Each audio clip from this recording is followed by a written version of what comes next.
Her voice shook as she said it. "I just want what's fair." But no one in that bank seemed to care until Jessy stepped in. 3 hours earlier, the branch had buzzed with routine chaos, long lines, short tempers, and the sterile scent of printer ink and desperation. Fluorescent lights hummed above, flickering slightly in defiance of comfort. Behind the counters, bank employees moved like clockwork, faces dulled by repetition. Customers huffed as they waited, eyes flicking to their watches, calculating lost time. In the middle of it all, Maggie Thompson clutched a creased envelope like it was the last anchor to her dignity. She was 78, soft-spoken, and carried the kind of quiet that makes people overlook her. Today, she couldn't afford to be invisible. The fees on her account, mysterious, sudden, and cruel, were draining what little she had left. She reached the counter where a young teller, Brittany Parker, sat tapping away at her keyboard. Maggie offered a polite smile, the envelope trembling slightly in her hands. "Good afternoon," Maggie began, her voice fraying at the edges. "There's been a mistake on my account. I brought everything I could to explain." Brittany glanced up with the disinterest of someone already annoyed. She flipped through the envelope with mechanical disdain, barely skimming the documents. "These charges are standard," Brittany said, pushing the papers back without making eye contact. "It's all in your account agreement." Maggie's breath hitched. "But I can't afford these fees. I was never told about them." Brittany rolled her eyes. "Ma'am, maybe you don't understand how banks work. Fees are automatic. There's nothing I can do." The words struck harder than they should have, not because of their content, but the tone, the lazy cruelty in them. Nearby, customers started to glance over. "I just want what's fair," Maggie said again, quieter this time. That's when Todd Murphy, the branch manager, strutted over. Tall, pressed shirt, a name badge that gleamed too hard. He smiled like a man who enjoyed ending arguments by pretending they never mattered. "Is there a problem here?" he asked. Brittany straightened up. "Just a customer not understanding the policies." "I'm trying to explain," Maggie started. Todd raised a hand. "Ma'am, if you read your contract, you'd know this is all routine. Maybe this bank isn't right for you if these fees are a problem." Maggie froze. The words weren't loud, but they carried. People were staring. The humiliation wasn't accidental, it was systemic. And that's when the door opened. She entered quietly. Slim jeans, a faded leather jacket, long auburn hair tucked under a knit beanie. She moved like someone used to being stared at and knowing exactly what to do with the attention. Jessy. She had seen enough. Crossing the lobby, she paused just a few feet from the counter. "Why are you speaking to her like that?" Silence. Every eye turned. Todd looked up, visibly annoyed. "Excuse me, who are you?" Jessy didn't answer right away. She pulled off her beanie, letting her hair fall, her presence unfolding like thunder. Her voice was calm, but serrated with intent. "Someone who sees exactly what's happening." The murmurs began. Something about her presence made people pay attention, not celebrity, but gravity. Maggie looked up, startled. "Ma'am, this isn't your concern," Todd said, defensive now. "It is," Jessy replied, "because I'm not walking out of here while you shame a woman trying to protect what's hers. Now, what's the issue, Maggie?" Hearing her name felt like a rope thrown to a drowning woman.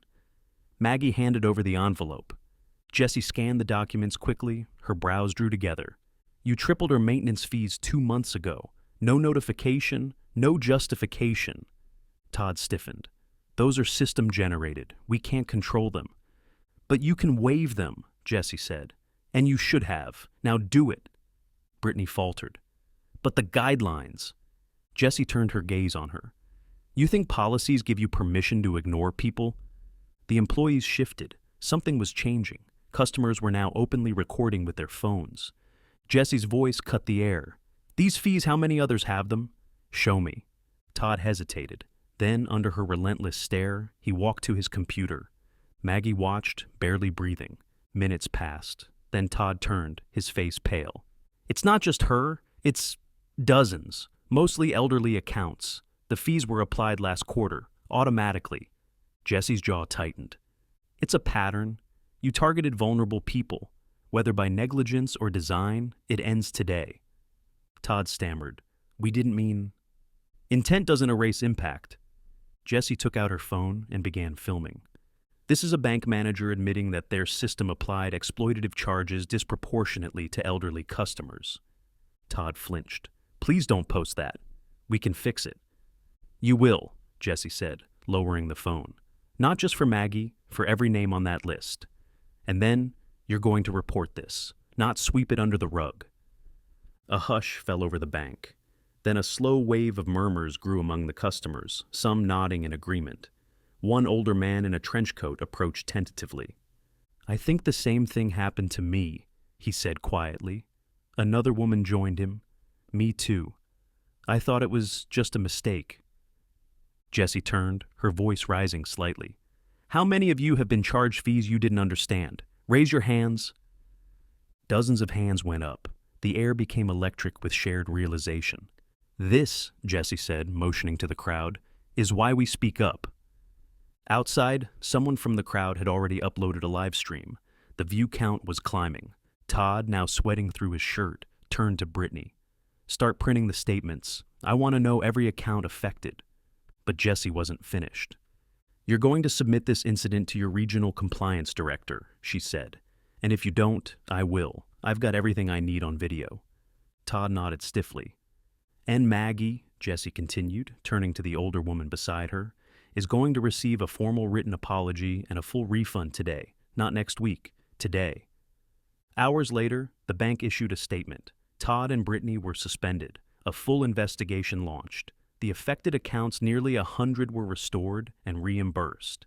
Maggie received an apology, a reimbursement, and something even more valuable: respect. Outside the bank, as reporters gathered, Maggie turned to Jessy. I don't know how to thank you. Jessy smiled softly. You don't have to. Just promise me something. Anything. Next time they try to make you feel small, don't believe them. They're wrong. Maggie nodded, tears in her eyes. Jessy turned to the crowd, lifting her voice just enough. If you see someone being dismissed, overlooked, mistreated, say something, because silence is the system's favorite weapon. The video of the confrontation went viral in hours, not because of scandal, but because of what it revealed, that courage, kindness, and fierce justice can still exist, even when no one's watching.